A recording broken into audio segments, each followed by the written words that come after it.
On an August evening in 1590, as the Atlantic wind bent the tall grasses of a small island off the coast of what is now North Carolina, a weary English governor stepped onto a silent shore and into one of the greatest mysteries in American history.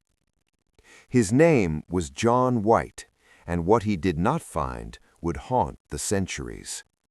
There were no bodies, no signs of battle, no smoke rising from cook fires, only an abandoned settlement and a single word carved into a wooden post: Croatoan.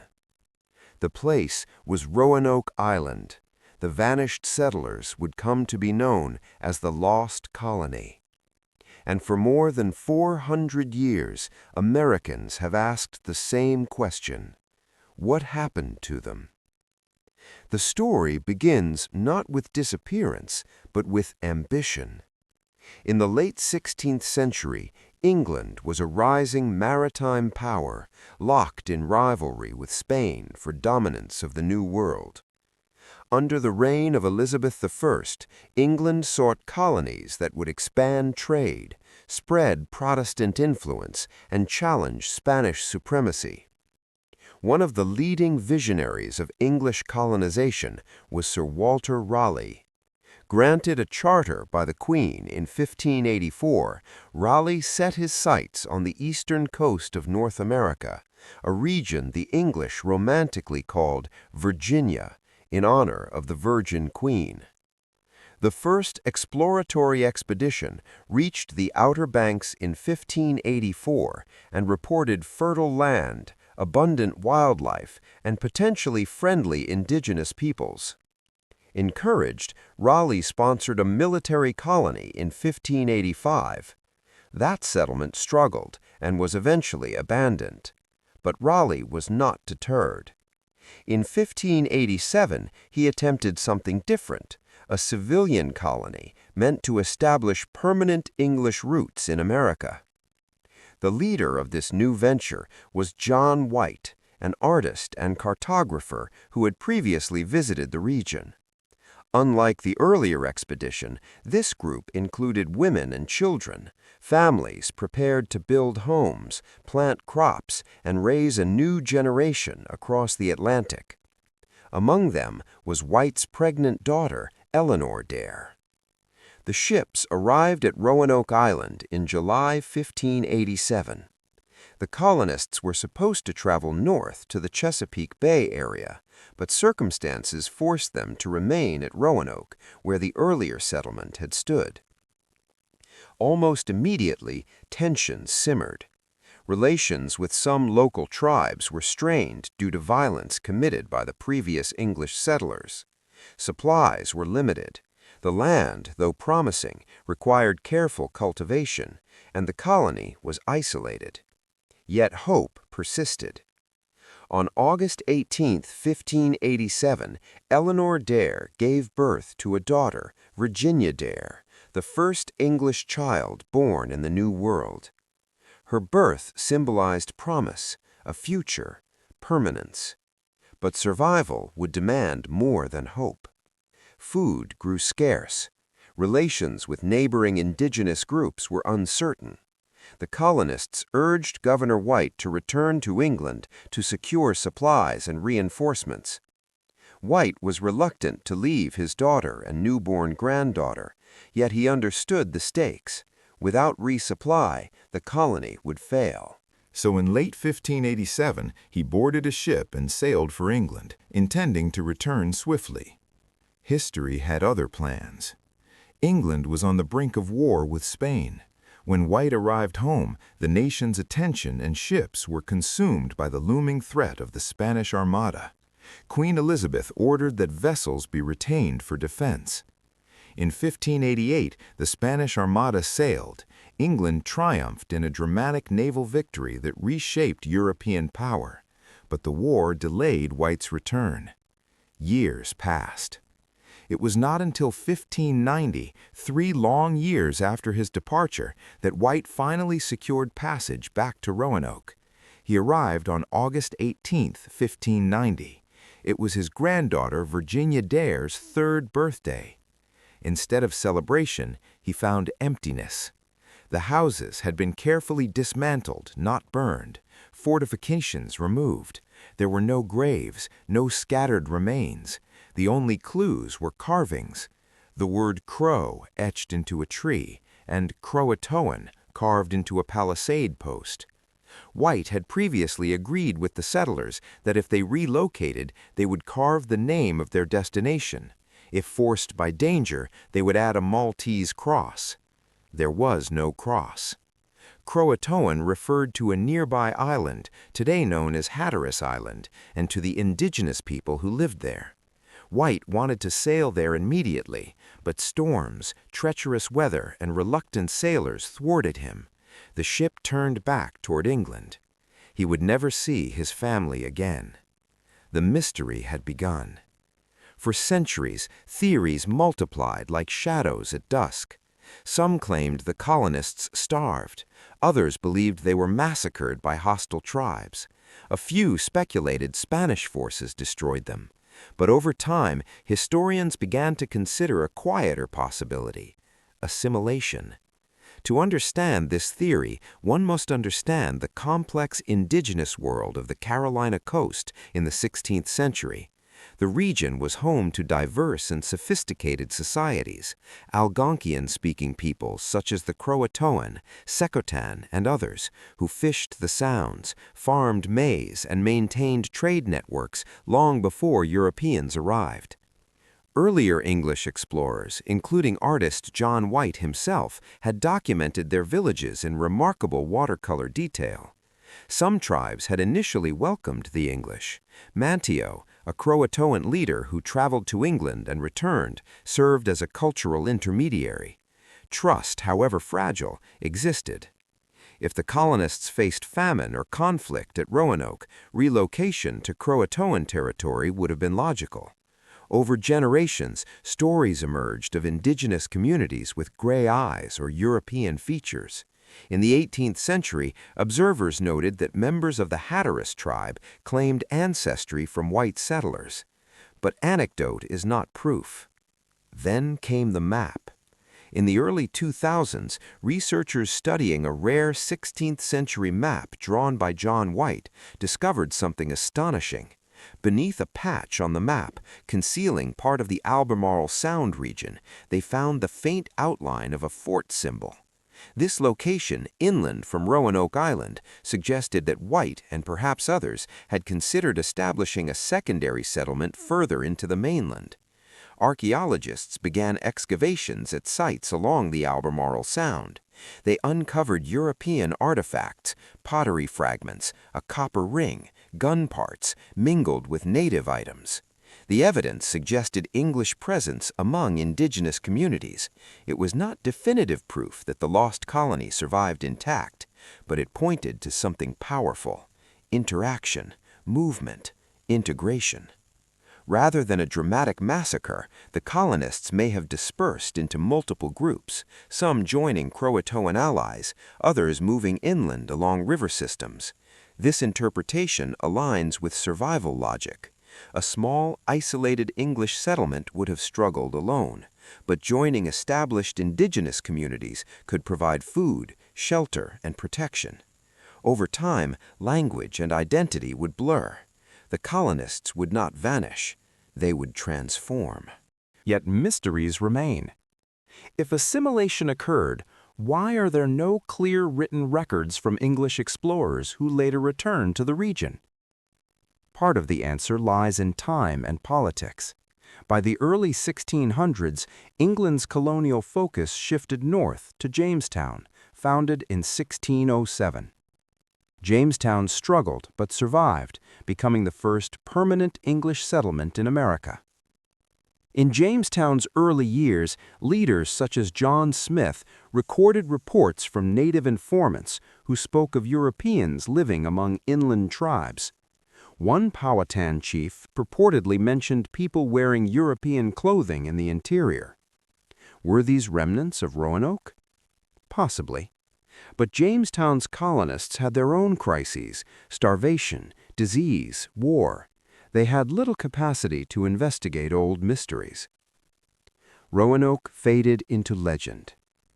In modern times, technology has added new tools to the investigation. Archaeological digs on Hatteras Island uncovered 16th-century English artifacts consistent with Roanoke-era materials. DNA studies have attempted to trace genetic links between present-day families and the lost colony, though results remain inconclusive.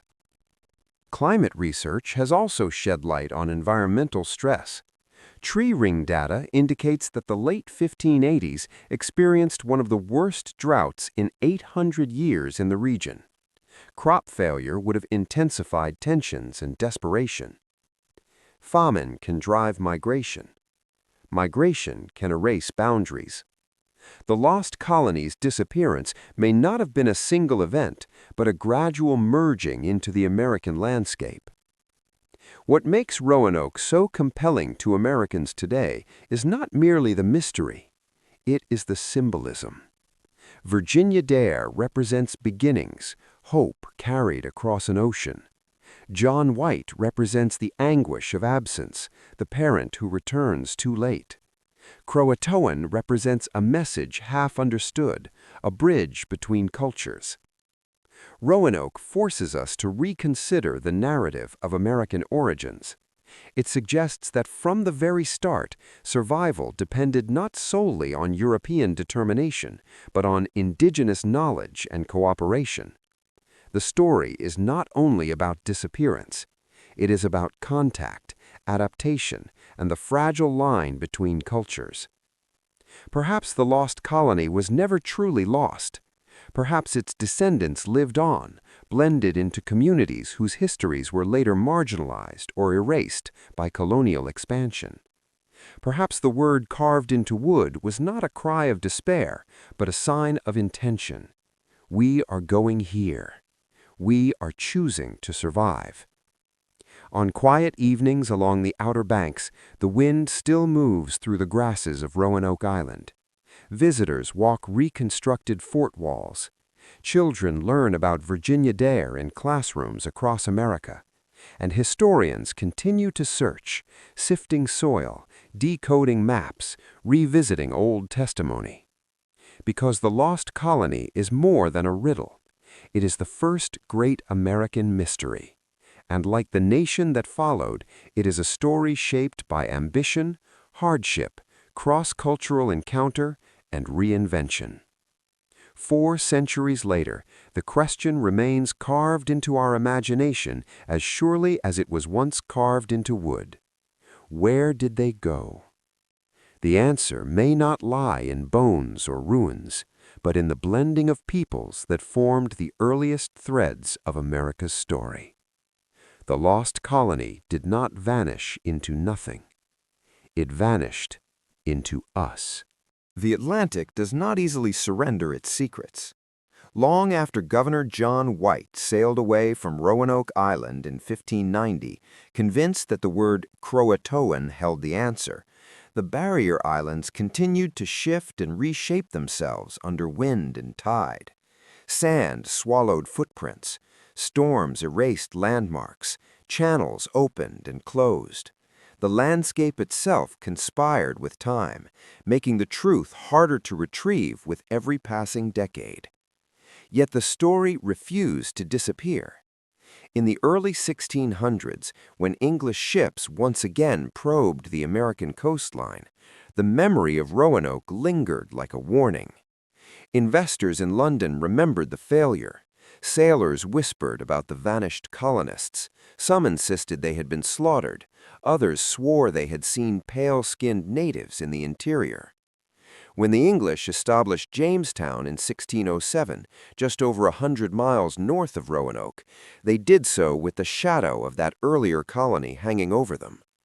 The investors of the Virginia Company were determined not to repeat the same mistakes. Jamestown nearly failed anyway.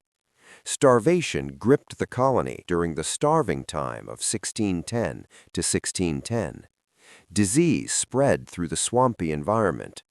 Relations with the Powhatan Confederacy fluctuated between trade and violence.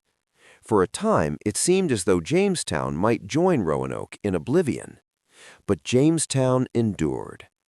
And as it stabilized, scattered reports surfaced that reignited the Roanoke question. Captain John Smith recorded that Chief Powhatan had told him about Europeans living among inland tribes, people who had survived by integrating into indigenous societies. Powhatan even allegedly showed Smith European-made items obtained from these groups. Smith believed some survivors of Roanoke may have been living upriver, possibly among the Chesapeake tribes. Was this truth, rumor, or political maneuvering? Historians debate the reliability of Smith's writings. He was known for dramatization, but even exaggeration often rests on a seed of fact. If some colonists had traveled north instead of south to Croatoan, they might have attempted to settle in the Chesapeake region as originally intended. The idea aligns with White's concealed map symbol discovered centuries later beneath that patch near Albemarle Sound. It suggests planning, contingency, a fallback location. The more historians studied John White's surviving maps, preserved today in institutions like the British Museum, the more they saw evidence of strategic thinking. White was not merely an artist, he was a planner navigating political uncertainty and environmental challenge. One theory proposes that before White departed in 1587, the colonists discussed splitting into smaller groups to increase survival chances. One faction may have remained near Roanoke, another may have journeyed inland, a third could have gone to Croatoan Island. Fragmentation, rather than a single migration, might explain the scattered archaeological hints. On Hatteras Island, excavations uncovered items such as a rapier hilt, gun flints, and European ceramics consistent with late 16th century English manufacture. These objects were found in native village contexts, not in isolated English-style settlements. To archaeologists, context is everything. The absence of European-style architecture suggests the English did not attempt to rebuild a separate colony there. Instead, they may have adopted indigenous housing, foodways, and clothing. Assimilation is rarely dramatic. It is incremental. A borrowed fishing technique, a shared harvest, a marriage alliance, a new language learned around evening fires. Within a generation, identities shift. Within 2 generations, memory blurs. By the 1700s, when English settlers again encountered indigenous communities in the region, some observers described tribes with lighter complexions or European features.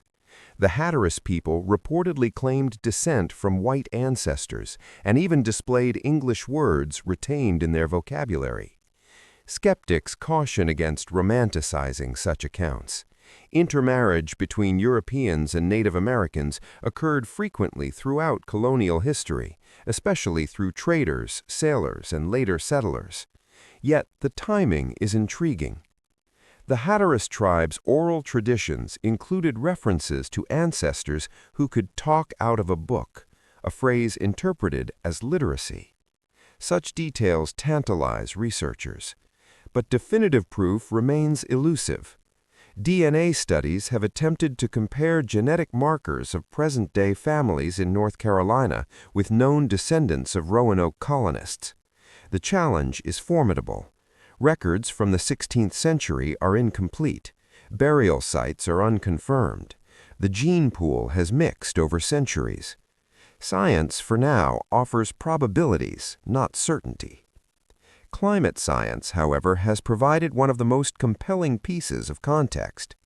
Tree ring analysis conducted by researchers at institutions including Columbia University revealed that the late 1580s coincided with one of the most severe droughts in the region in 800 years.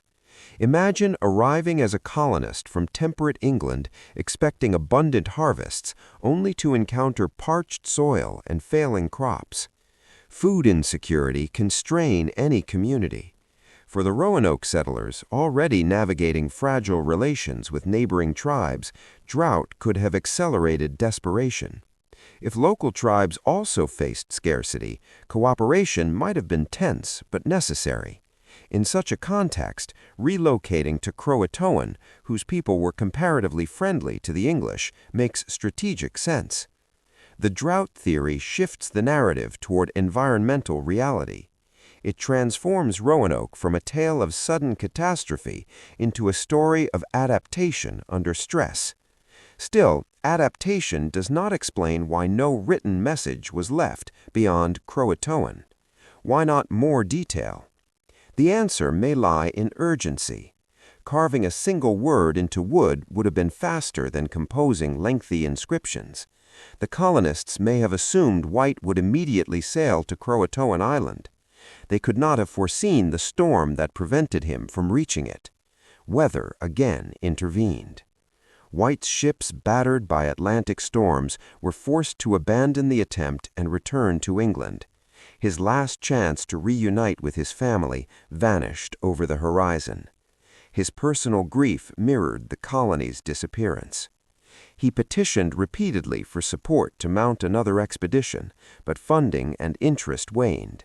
England's colonial ambitions shifted elsewhere.